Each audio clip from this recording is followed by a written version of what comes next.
Baik, Assalamualaikum warahmatullahi wabarakatuh.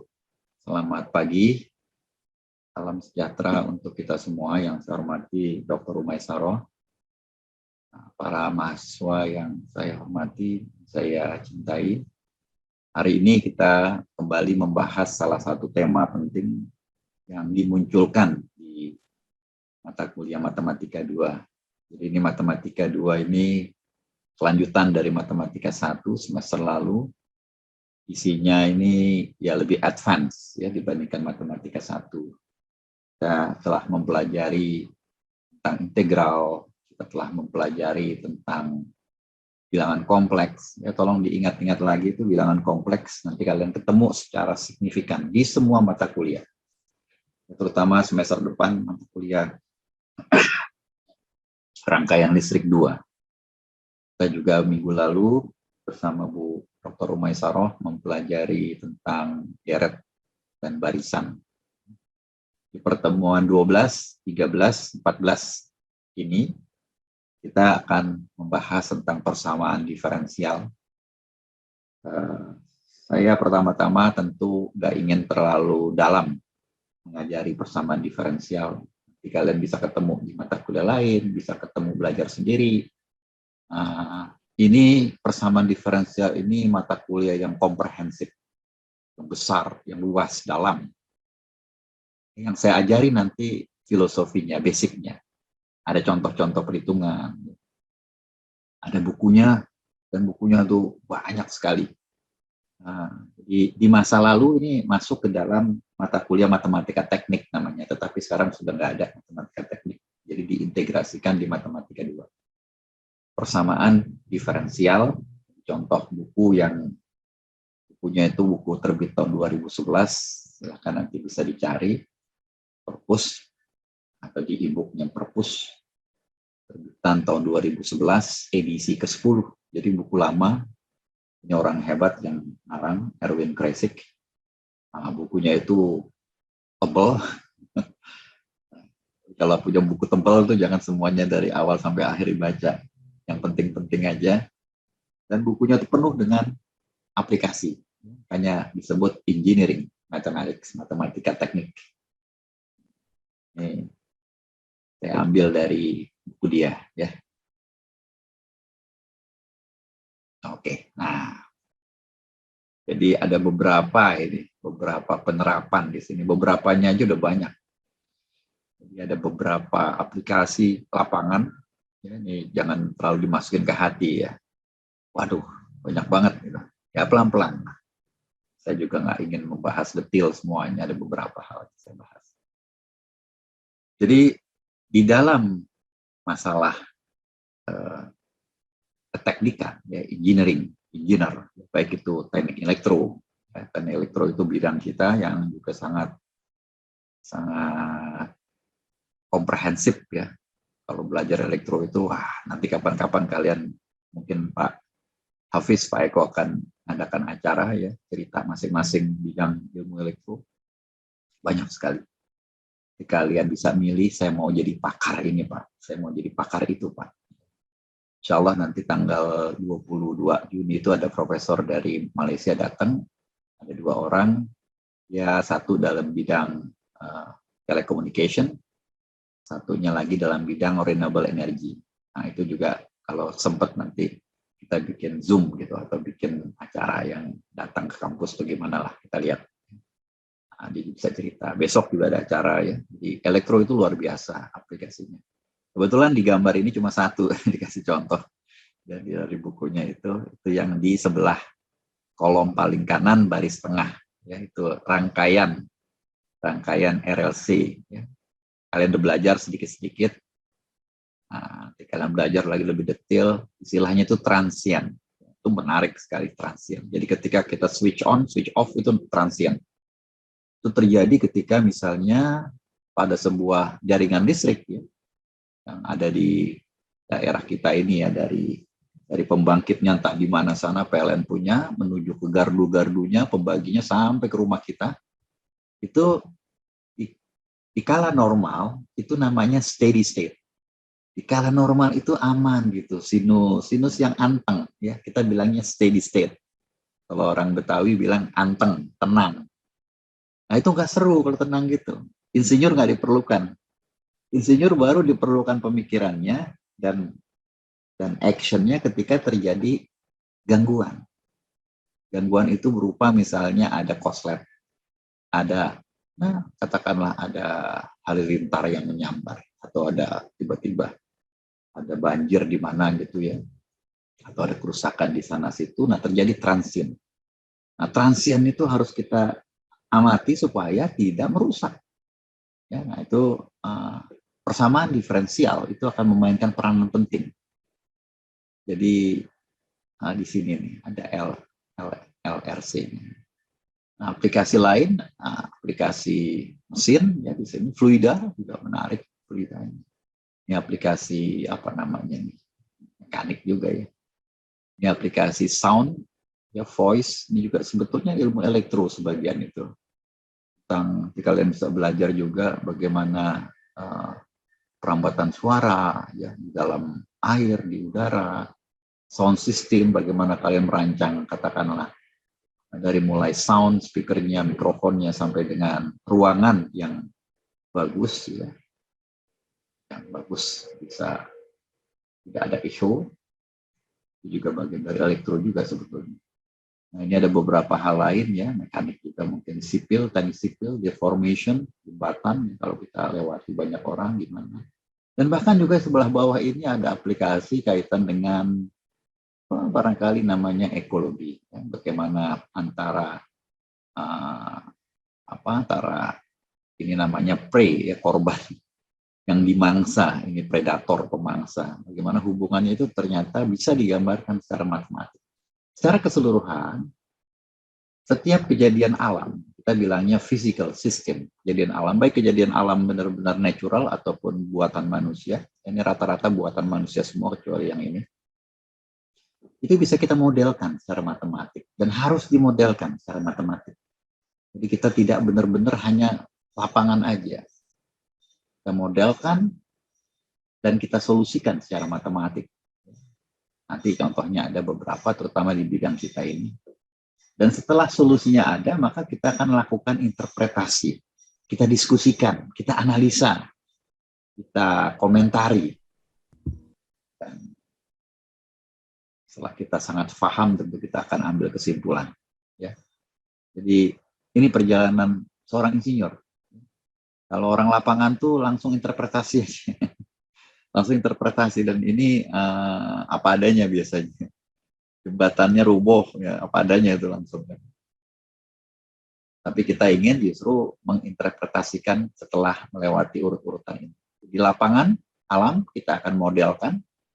Ya modelnya itu nanti akan jadi persamaan-persamaan gini nih. Kita lihat ya pelan-pelannya. Setelah pertemuan akhir nanti itu ada softwarenya.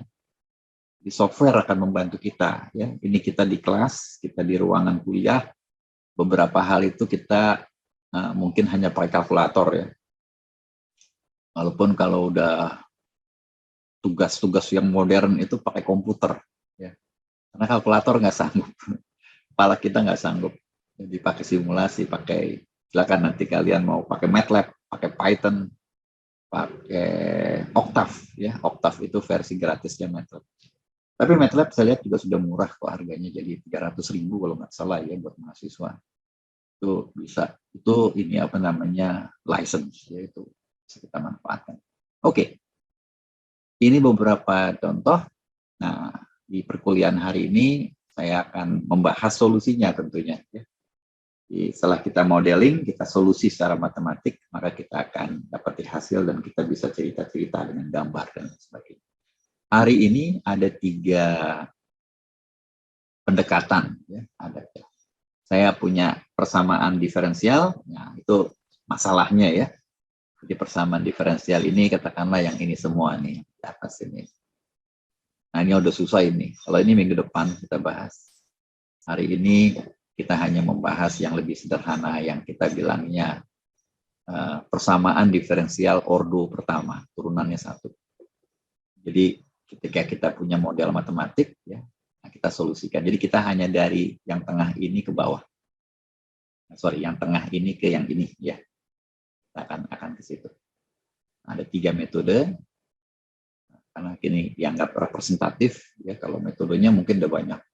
Dan setiap metode itu bisa saja dikembangkan terus oleh para ilmuwan, ya, orang matematik. Ya. Kita biasanya hanya minjam ilmu mereka. Matematik itu tersembunyi di buku matematika, tersembunyi di tulisan-tulisan orang matematika. Kita baca dari bukunya, kita ambil, kita manfaatkan. Orang matematika juga senang ya kerjaannya berguna buat kita. Nah, kerjaan kita nanti tentu berguna buat masyarakat banyak. Ya, kalian bisa modeling IoT, kalian bisa modeling sensor, ya, kita bisa ya, kita bisa bantu masyarakat. Ini contohnya Google Map itu kan orang elektro itu Google Map berdasarkan seluler ya, kemudian pakai softwarenya, jadi buat tentu orang informatika bermain di sana. Dan alhamdulillah terbukti bermanfaat. Saya salah satu orang yang sangat merasakan manfaat Google Map. Ya, itu tugas-tugas kita para insinyur. Oke, kita mulai aja dari yang pertama ya, persamaan diferensial yang bisa dipisah. Ya. Ada kata-kata biasa ini mungkin dilupakan dulu lah kata-kata biasa. Persamaan diferensial yang bisa dipisah nih, persamaan diferensial ordinary kita bilangnya biasa. Oke. Yang bisa dipisah, ya, yang bisa dipisah. Jadi, teman-teman mahasiswa, kita hari ini itu membahas satu level masalah dalam matematika yang sedikit lebih tinggi. Ya, waktu itu kita bahas diferensial. Ya, diferensial itu di semester 1 kemarin, itu kita dikasih katakanlah fx. Fx sama dengan x kuadrat. Gitu. Kita disuruh turunkan, jadilah katakanlah ini y ya, y sama dengan fx, y sama dengan fx sama kita turunkan gitu. dy per dx sama dengan 2x ya. Ini kalian udah hatam ya, sudah lulus matematika 1. Nah kemudian kalian di semester ini di awal perkuliahan kita lalu itu membahas integral.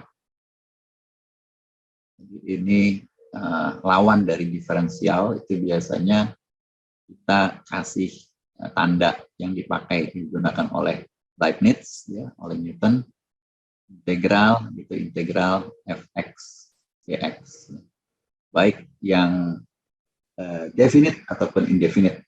Definite itu dikasih batasnya 0 sampai 2 ataupun dikosongkan, ya, katakanlah dikosongkan.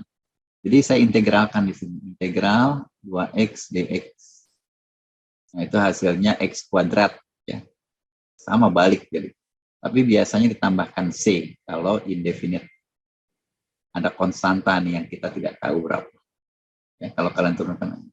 Nah, hari ini dan di 2 pertemuan berikutnya itu kita membahas persamaan diferensial. Jadi ada persamaannya di depan di sini. Persamaan diferensial. Gitu, persamaan diferensial. Jadi diberikan ininya gitu. Ininya diberikan. Ditanya atau diberikan, dy per dx sama dengan 2x. Ditanya, y-nya berapa gitu. Jadi diberikan persamaan diferensial, ini namanya persamaan nih. Kiri sama dengan kanan gitu. Oh, jadi mirip yang atas ya Pak? Iya, mirip yang atas. Terus yang dicari apa? Yang dicari y-nya, yang ini dong, iya. Jadi mirip juga dengan integral, iya. Mirip. Jadi dua-duanya ini, kombinasi dua-duanya menghasilkan poin ketiga. Terkesan gampang, tapi nanti ada susahnya juga.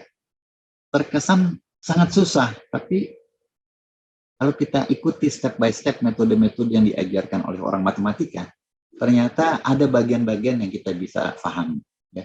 Yang tidak bisa kita pahami, yang orang matematika saja yang pahami, ya udah biarin. Ya. Barangkali kita nggak perlu juga. Tetapi yang kita pahami, ternyata alhamdulillah yang kita butuhkan, yang kita pahami. Baik, jadi seperti ini ya teman-teman. Jadi ditulisnya secara bentuk yang umum banget ini ya. Jadi saya memiliki sebuah fungsi, fungsinya itu fungsi y. Nah, ya, fungsi y, entah apa itu nanti kita lihat. Kemudian ada y aksen, ya sekali lagi ini y aksen namanya. dy per dx itu y aksen.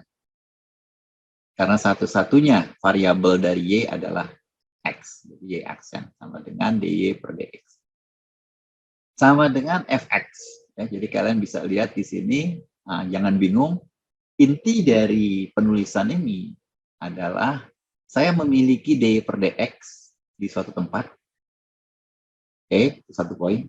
Kedua, saya memiliki sebuah fungsi yang hanya merupakan fungsi dari x, ini, dan sebelah kiri saya memiliki sebuah fungsi yang hanya fungsi dari y.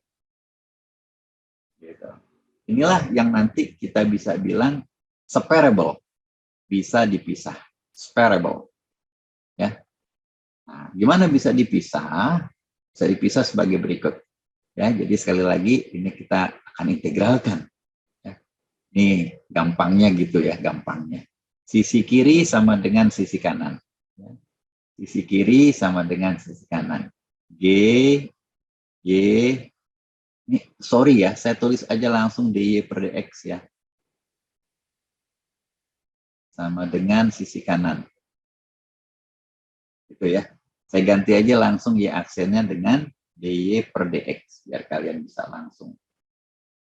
Kemudian, persamaan ini, persamaan yang saya kotaki ini, sama dengan persamaan ini, itu saya integralkan. Jadi prinsipnya keseimbangan, persamaan itu keseimbangan. Kiri diginikan, kanan harus diginikan juga. Kanan digitukan, kiri harus digitukan. Ya, itu namanya adil. Seimbang, ya, balancing. Nah, sisi kiri akan saya integralkan terhadap x, jadi dx. Maka sisi kanan juga harus saya integralkan terhadap hal yang sama. Ini namanya adil. Oke. Apa yang terjadi sekarang? Yang terjadi adalah kita bisa coret ini. Kita bisa coret ini. Oke. Maka saya dapati yang sebelah ini. Saya kotaki ya.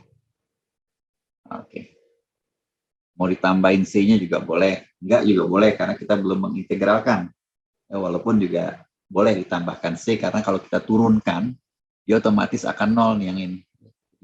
Tambahkan C lah buat pelengkapnya supaya nggak ada yang protes ya. Karena kalau saya turunkan, dia akan hilang integralnya. Saya turunkan akan hilang integralnya dan ini jadi nol. Jadi seperti ini. Ini namanya separable. Bisa dipisah. Separable. Bisa dipisah. Apa yang dipisah? Saya memisah Y dari X, X dari Y. Jadi kalau kalian lihat, ini murni Y. Wah, kalau murni Y enak dong. Iya. Berarti dia cuma ada satu besaran aja gitu. Kalian bisa bayangkan di beberapa aplikasi itu ada X, Y, Z, macam-macam itu. Yang terkenal itu tentu X, Y, Z, T. Itu pusing ya. Pusing. Tapi biasanya insinyur itu memudahkan kasus yang memusingkan itu jadi yang mudah. Jadi nggak kasus mudah jadinya. Sebelah kiri hanya Y saja. Nah, bahasa Inggris lah. Only Y. Only you. Ya, only you. Only Y. Nah, ini only X. Ini namanya separable. Bisa kita pisah. Emang ada Pak yang nggak bisa dipisah? Banyak. Banyak kan yang nggak bisa dipisah. Makanya insinyur itu memulai dari yang mudah dulu. Kalau yang bisa dipisah, oh gini caranya. Kalau nggak bisa, nanti kita pikirkan. Ya, contoh. Kita langsung ke contohnya. Contoh.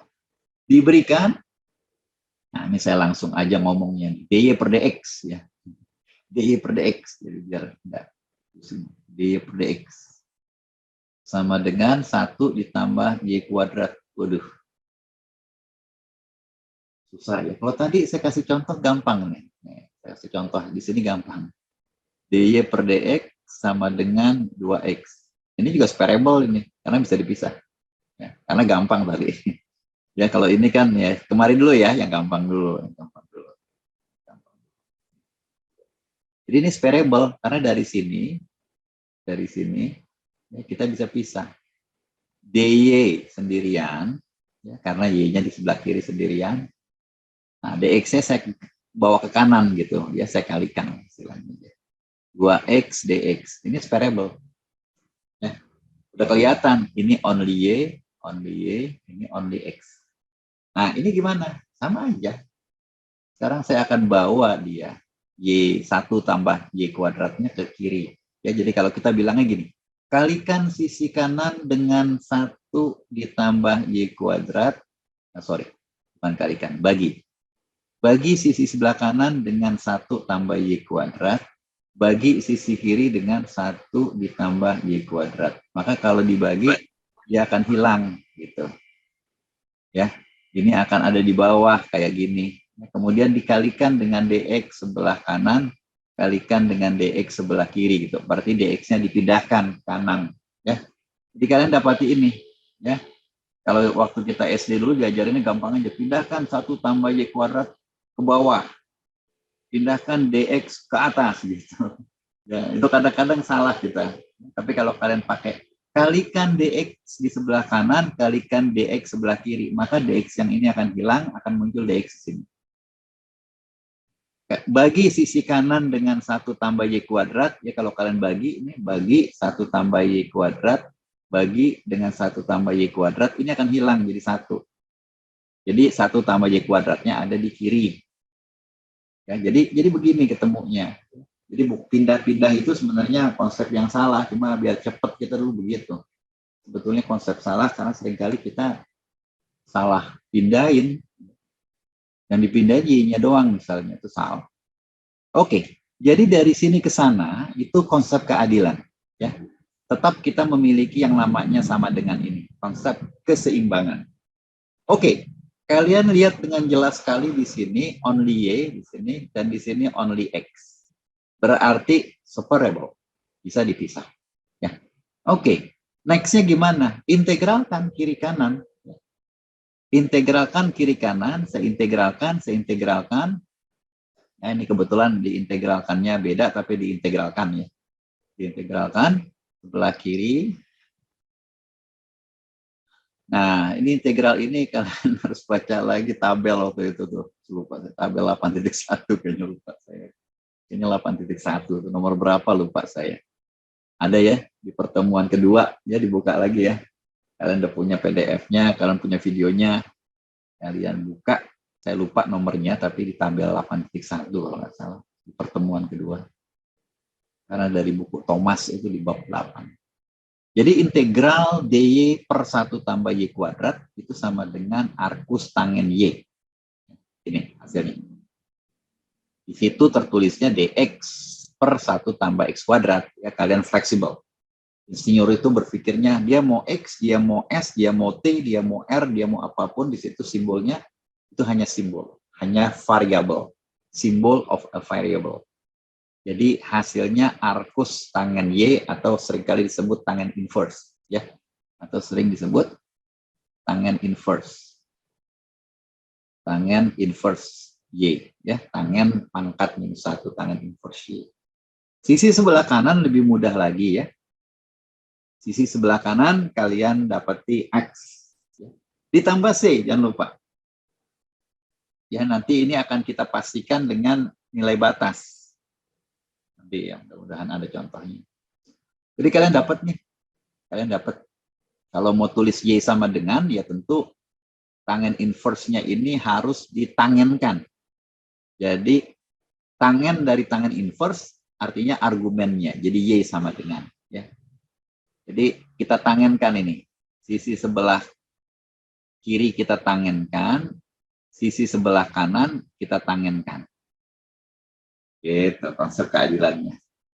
Tangenkan sisi sebelah kanan, maka dia menjadi tangen dalam kurung x tambah c. Sisi sebelah kiri kalau kita tangenkan, tangen inverse itu akan saling menghilangkan, tersisa argumennya yaitu y. Jadi kalian dapati dengan singkat sekali, dengan cepat sekali. Ya, tadi problemnya kalau menurut saya 1, take a look ya. Tengok itu tabel 8.1. Ya, kalau saya juga udah nggak hafal gini-ginian, biasanya saya tengok itu arcus tangen.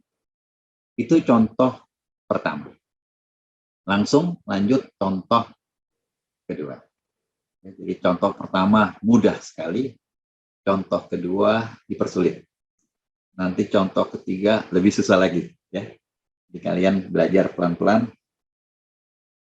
Kalau kalian buka-buka buku-buku tingkat atas, ya, buku-buku tingkat semester 7, semester 8, ya. Buku-buku S2, S2, wah itu keren banget. Aplikasi dari persamaan diferensial itu ternyata kehidupan manusia. Ya, berbagai macam kehidupan manusia. Ini ada 1-2 contoh nanti.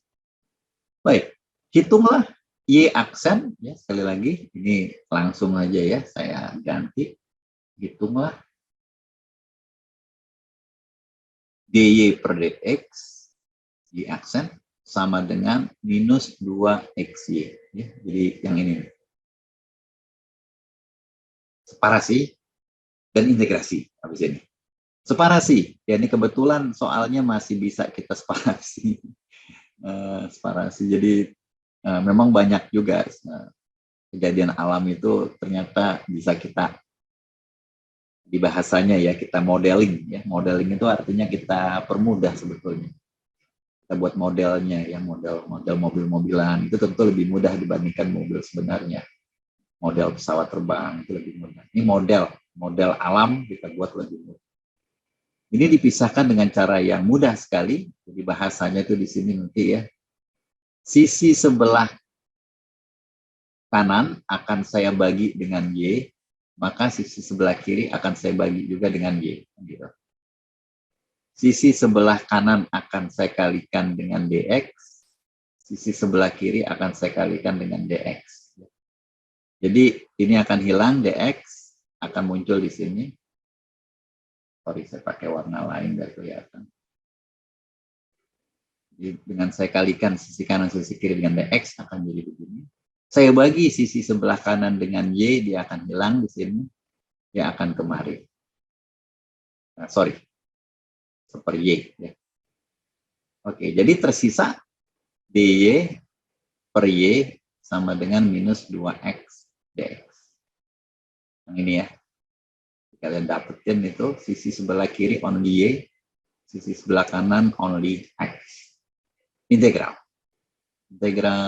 Ternyata integral yang sebelah kiri ini juga merujuk pada tabel 8, ya, 8.1 itu ln, logaritma natural, lny.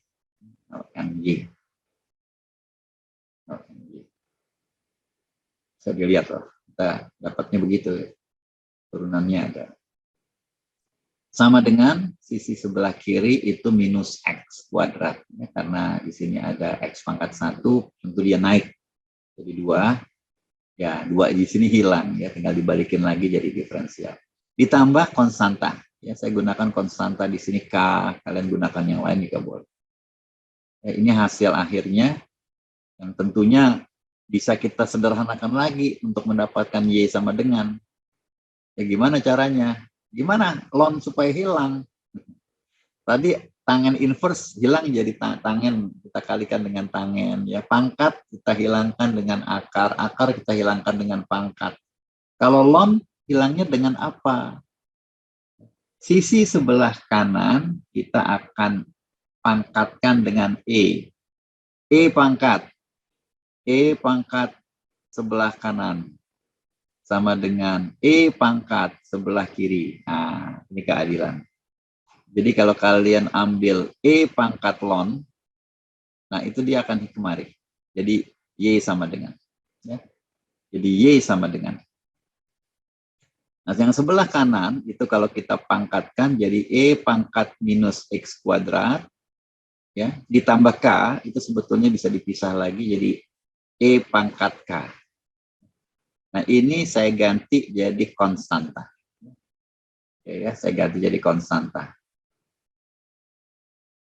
Jadi kalian dapati ini persamaan umumnya, persamaan general kita bilangnya. Solusi umum. Y sama dengan konstanta, entah apa itu, dikalikan E pangkat minus X kuadrat. Konstanta ini, untuk soal atau contoh ini bisa kita hitung. Ya, karena kalian di atas itu diberikan sebuah nilai. Nilai awal dari fungsi Y sama dengan 1,8. Nah, ini orang tambahkan, orang matematika tambahkan. Sebenarnya dia tidak harus menambahkan kata-kata awal, dia cukup bilang jika X-nya sama dengan 0, Y-nya sama dengan 1,8. Gitu. Ya.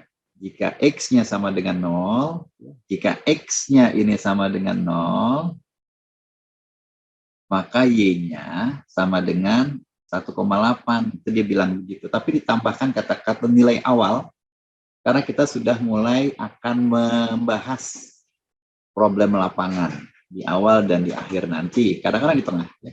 Kita lihat. Oke, jadi kita masukin ini nilai awal. Jadi kita masukin Y-nya sama dengan 1,8. Ya. Y-nya sama dengan 1,8, sama dengan C dikalikan E pangkat 0. Ya. X-nya ini 0. Kita masukin, jadi E pangkat 0 itu kan 1. Ya. Ini 1. E pangkat 0 itu 1. Setiap bilangan kecuali 0, ya, setiap bilangan kecuali 0. Itu kalau dipangkatkan dengan 0, itu hasilnya 1. Tapi 0 pangkat 0 tak terdefinisi. Ya. Itu kesepakatan kita. Itu nilainya C sama dengan 1,8. Kalian dapatin ini. Setelah kalian dapati C sama dengan 1,8, inilah jawaban kita dari problem di atas. Bisa kalian balikin, bisa kalian turunkan hasil yang ini nanti. Bisa diturunkan. Coba ya diturunkan ya. Y sama dengan 1,8 E pangkat minus X kuadrat. Kalau diturunkan jadi Y aksen sama dengan berapa ya? Gak mudah ini. 1,8-nya tetap di sini. Nah, E pangkat minus X kuadrat. Kalau diturunkan jadi apa ya? Kalau diturunkan jadi apa? Ada yang tahu? Kalau diturunkan jadi apa? Nah, ini harus turunan pakai aturan rantai ya. Aturan rantai. Lupa. Kalian di semester 1 udah belajar ya. Pakai aturan rantai ini. Aturan rantai. Jadi kalau kita punya itu, kita tuliskan aja nih. Ini X kuadratnya itu sama dengan P. Nah, minus X kuadrat lah sekalian. Itu kita bilang P. Nah, jadi kalian tuh punya, kalau saya ganti ya, minus X kuadrat saya ganti jadi P. Ini persamaannya jadi, ini coret dulu nih. Persamaannya itu jadi Y sama dengan 1,8 kali E pangkat P. Itu kan? Kalian jadi gini dapatnya. Ya. Kita punya target itu DY per DX. Tapi kita tidak punya X di sini, maka DY per DP. Supaya jadi X, kita kalikan dengan DP per DX. Ya. Chain rule. Aturan rantai. Chain rule. Jadi kita turunkan nih. Kita turunkan ini dulu nih. DY per DP. Turunan dari E pangkat P itu tetap E pangkat P. Itu hebat banget tuh, gampang banget. Jadi yang tengah ini, yang pertama ini warna biru ya. Warna biru.